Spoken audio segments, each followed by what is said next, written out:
తప్పితే మళ్ళీ ఇంకా కాదు అంటే మాట్లాడేది ఈ వ్యక్తిగతమైనటువంటి దూషణ వ్యక్తుల మీద. నోరు తెరిస్తే ఈ పక్కపంట ఉంటాడు ఆయన 3 ఫీట్లు ఆయన లెసలేస మాట్లాడుతున్నాడు అని చెప్పి ఈయన అంటాడు. ఈయన 6 ఫీట్లు ఉన్నాడు, అమితాబ్ బచ్చన్ అయినా గుట్టంగాడు 3 ఫీట్లు ఆయన మాట్లాడతాడు. ఆయన 3 ఫీట్లు ఉన్నా కూడా నీకు 30 ఫీట్లు దిస్తున్నాడు, బాగానే ఉంది మరి, సరిపోతలేదా? ఇంకా కావాలనా? గట్టిగా పడితేనే కదా మరి అసెంబ్లీలోకి వెళ్ళి సస్పెండ్ చేసే అంత భయం ఏమిటికి మరి నీకు? దేనికి? ప్రజా ఉద్యమాల్లో పనిచేసి, విప్లవోద్యమాల్లో పనిచేసి, తెలంగాణ ఉద్యమాల్లో పనిచేసి 10 సంవత్సరాలు ఉమ్మడి నల్గొండ జిల్లాను అభివృద్ధి పదంలో ముందుకు తీసుకుపోయి నికార్సైన మగపిని కలిగినటువంటి తెలంగాణ బిడ్డగా తెలంగాణ ఉద్యమంలో ఉన్నటువంటి జగదీష్ రెడ్డిని పట్టుకొని నీ ఇష్టం వచ్చిన మాట అయిపోయింది. ఇక లేదంటే కేటీఆర్ గారికి ఒక నోటీస్ ఇస్తా, మళ్ళీ ఇప్పుడు స్థానిక సంస్థల ఎన్నికలు వస్తున్నాయి కాబట్టి మళ్ళీ డైవర్షన్ పాలిటిక్స్ చేస్తా, మళ్ళీ పిలిపిస్తా, లేదంటే హరీష్ రావు గారి మీద నా చవాకులు వెళ్తా, లేదంటే కేసీఆర్ గారి గురించి ఉరిదీయాలి. కేసీఆర్ ఏందిరా, ఎవరిని ఉరిదీయాలి? నిన్ను కదరా ఉరిదీయాల్సింది. గోదావరి జలాలు వచ్చాడంటే అంత ఈజీ అనుకుంటున్నావా? సోడాల నీళ్ళు కలిపినట్టు అంటుండు. మరి మేము తీసుకొచ్చినాం కదా, 5 సంవత్సరాలు ఇచ్చినాం కదా, మరి అంటే అంత కష్టమైన దాన్ని మేము చేసినామని ఒప్పుకుంటున్నట్టే కదా. వాస్తవమే. మరి గోదావరి జలాలు తీసుకొచ్చి చాలా కష్టం. ఓటుకు నోటు కేసుకు సూట్ కేసు మోసినంత కష్టం, చాలా కష్టం ఉంటుంది తీసుకురావాలంటే గోదావరి జలాలు. ఇంకో మంచి మాట చెప్పింది నిన్న, ఎక్కడ పోయినా సరే మా జిల్లాల ఎస్ఐలు సిఐలు అంతా నల్గొండలో కనబడతారు, ఇక్కడ బాగుంటారు, డిఎస్పీలతో సహా పోలీస్ డిపార్ట్మెంట్ నల్గొండలో బాగుంటారు అని చెప్తుండు. 100% వాస్తవం. ఎందుకంటే ఈ లంగగాడు ఓటుకు నోటు కేసులో దొరికినప్పుడు పట్టుకున్నలు కూడా నల్గొండోళ్ళే, ఎస్ఐ డిఎస్పీ. అందుకని ఆయనకు బాగా గుర్తుకుంది. అదొక్కటి మాత్రం కరెక్ట్ చెప్పిండు. చెయ్యాల్సినటువంటి అభివృద్ధి నువ్వు మండలాలు తెచ్చుకున్నావు, కనీసం మీకు బిల్డింగులు తెచ్చుకోలేదు, ఎంఆర్ఓలు ఎంపీడీ వాళ్ళు సన్యాసి అని మాట్లాడతారు. ఈయన 3 నూతన మండలాలు నా తుంగతుర్తి నియోజకవర్గంలో, అడ్డగూడూరు, నాగారం, మద్దిరాల 3 నూతన మండలాలకు నిన్న ఈ సన్యాసి 2 మండలాలకే బిల్డింగ్ ఇచ్చిపోయింది. మరి 3వ మండలం ఏం పాపం చేసిందిరా? నువ్వు తెలివికలోని కదా, నువ్వు మునగానివి కదా. 3 మండలాలు నూతనంగా ఏర్పడితే మరి 2టికే ఇచ్చిన శాంక్షన్ అంటే సన్యాసి నువ్వా మేమా? ఎవడు సన్యాసి? నూతన జిల్లాల ఏర్పాటు, నూతన మండలాల ఏర్పాటు జరిగిన తర్వాత కేసీఆర్ గారు ఒక ప్రణాళికబద్ధంగా ఫస్ట్ కలెక్టరేట్లను నిర్మించుకుంటూ వచ్చారు. ఈ టర్మ్ చేయాల్సింది అదే, మండలాలకు సంబంధించినటువంటి బిల్డింగ్ నిర్మాణం ఈసారి జరుగుతుంది.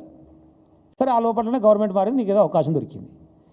కానీ నీ కొండారెడ్డిపల్లి నీ సొంత ఊరు ఉంది కదా, నీ ఊళ్ళో మరి మొత్తం నీ ఊరికి వచ్చేటువంటి రోడ్డు విషయంలో కానీ, నీ ఊళ్ళో ఇచ్చినటువంటి 24 గంటల కరెంటు విషయంలో కానీ, నీ ఊళ్ళో రైతు బంధువు, నీ ఊళ్ళో రైతు రుణమాఫీ, మరి ఇవన్నీ కూడా చేసిండు. నీ 24 గంటల కరెంటు కూడా మా జగదీష్ రెడ్డి ఇచ్చింది ఊరికి. మరి నువ్వేందో పొడుగు మాట్లాడినావు.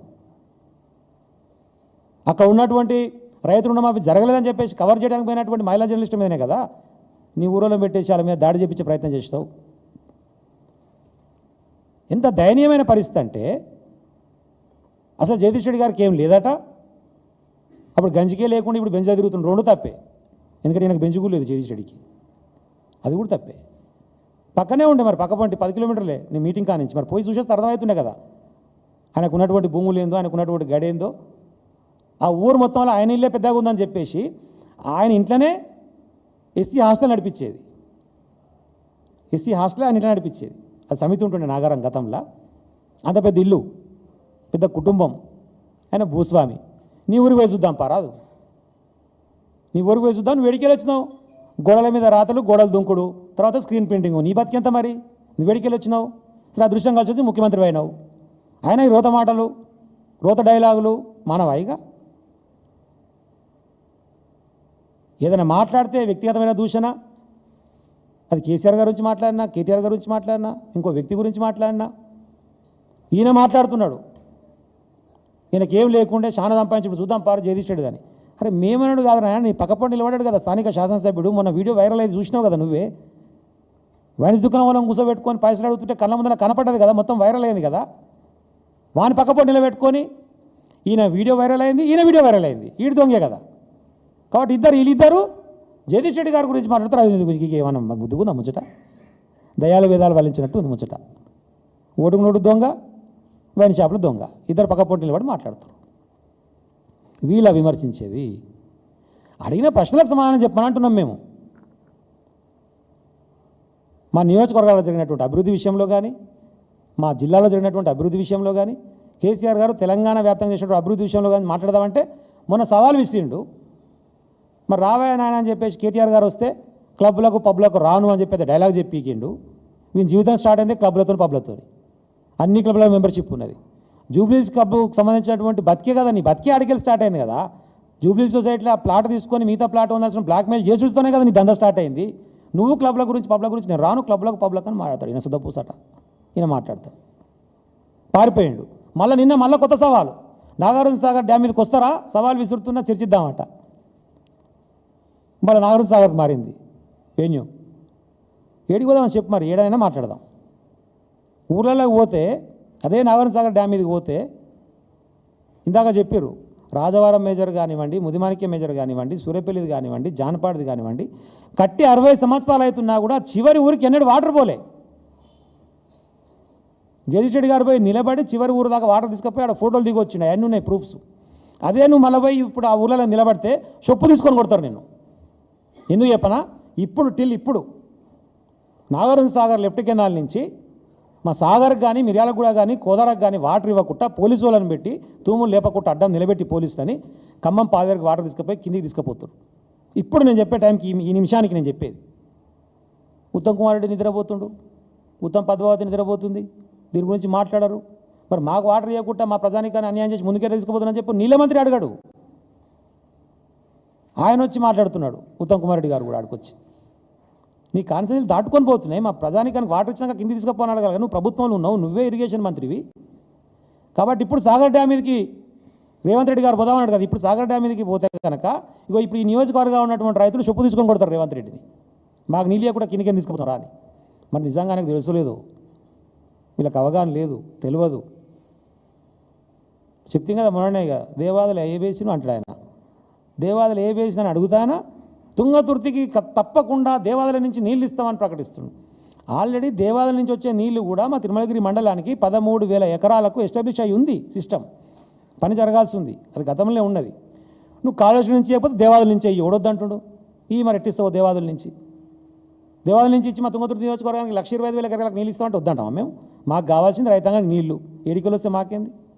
ఈ దేవాదుల ఏడున్నదో తెలియనోడు దేవాదులకి వెళ్ళి తుంగతుర్తికి నీళ్ళు ఇస్తా అని అనౌన్స్ చేసిపోతుండే, అది మాకు దౌర్భాగ్యం.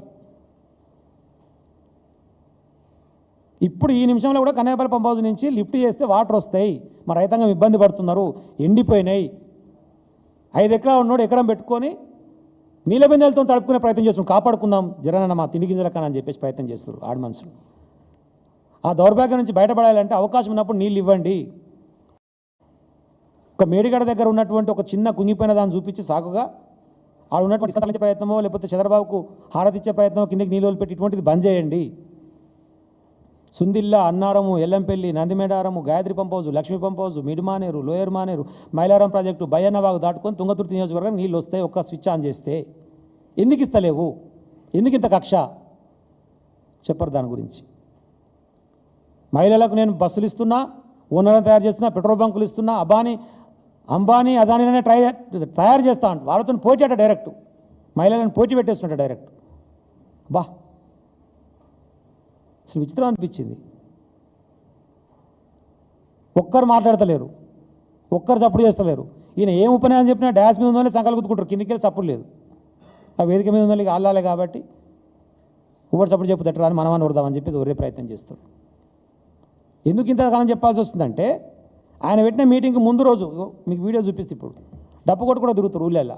రేపు మీటింగ్కు రాకపోతే మీకు పింఛన్ కట్ అవుతుంది, ఇందిరమ్మ ఇల్లు ఇయ్యము, కాబట్టి తప్పకుండా మీటింగ్కు రావాలి అని ఒక ఆయన.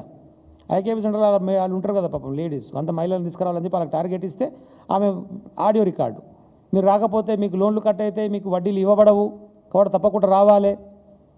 ఇట్లా భయపెట్టి బెదిరించి ప్రభుత్వం ఉన్నాం కాబట్టి చిన్న మీటింగ్ పెట్టుకుని, అది మళ్ళీ ఉమ్మడి జిల్లా మీటింగు.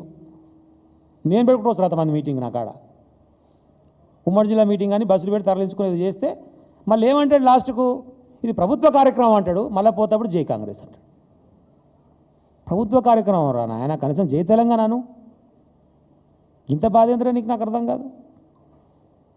మొన్న ఖర్గే గారు వస్తే మీటింగ్ పెట్టిన తర్వాత కాంగ్రెస్లో మీటింగ్ కనుక ఆయన అన్నాడు పాపం జై తెలంగాణ అని, కర్ణాటక ఆయన. ఇయ్యాటి వరకు ఆయన నోట్లకెళ్ళి జై తెలంగాణ అనేటువంటి మాట రాలేదు కాబట్టి ఆయన తెలంగాణ ద్రోహి. తెలంగాణ ఆత్మ కానీ, తెలంగాణ బాధ కానీ, తెలంగాణ సోయి గారు ఉన్నటువంటి ముఖ్యమంత్రి మనకు లేడు. ప్రభుత్వ కార్యక్రమం అంటావు, జై కాంగ్రెస్ అంటావు. మా కార్యకర్తలు చూసుకుంటుంటావు, అది కార్యకర్తల మీటింగా ప్రభుత్వం మీటింగా? ఆ స్పష్టత కూడా లేదు. ఇంత గొప్ప తెలంగాణ రాష్ట్రానికి కేసీఆర్ గారి తర్వాత ముఖ్యమంత్రిగా పనిచేసేటువంటి ఒక గొప్ప అదృష్టం నీకు వచ్చింది. కేసీఆర్ గారు చేసిన దానికంటే ఇంకా కొంచెం మంచిగా చేసి నీ గుర్తింపు తెచ్చుకుంటావు అనేటువంటి ఒక ప్రయత్నం చేయి. కొద్దిగా లేసి తిట్టుకుంటా పోతే ఇదే నా గుర్తింపు అనుకుంటే ఓడేం చేయలేడు. ఐడెంటిటీ క్రైసిస్ వాడనే ముఖ్యమంత్రి మర్చిపోతాడు. ఆయనే ఉత్తమ్ కుమార్ రెడ్డి ముఖ్యమంత్రి అంటుంటాడు. కొద్దిగా లేసి అప్పటికి క్యాబినెట్ 2 మంత్రులు అన్నారట. అరే నువ్వు పీసీసీ ఉన్నప్పుడు తిట్టినావా, ఇప్పుడు ముఖ్యమంత్రి కానీ ఏదైనా మంచిగా పనిచేయక ఎందుకు ఊకేళ్ళు అంటే ఆయన చెప్పిన సమాధానం ఏంటంటే, నేను కేసీఆర్ తిట్టే లీడర్ అయినా, నేను కేసీఆర్ తిట్టుడు బంద్ చేస్తానని జనాలు మర్చిపోతారంటారట. ఇక గీత పిచ్చోడు ఏం చెప్పాలి ఆయనకు? ఆయన ఐడెంటిటీ అదే. ముఖ్యమంత్రికి ఐడెంటిఫై కావాలనుకుంటలేడు ఆయన. కేసీఆర్ తిట్టడంతోనే ఐడెంటిఫై కావాలి, కేసీఆర్ జపంతోనే ఐడెంటిఫై కావాలి. కేసీఆర్ పేర్లు కూడా ఆయన పూటే గడవదు.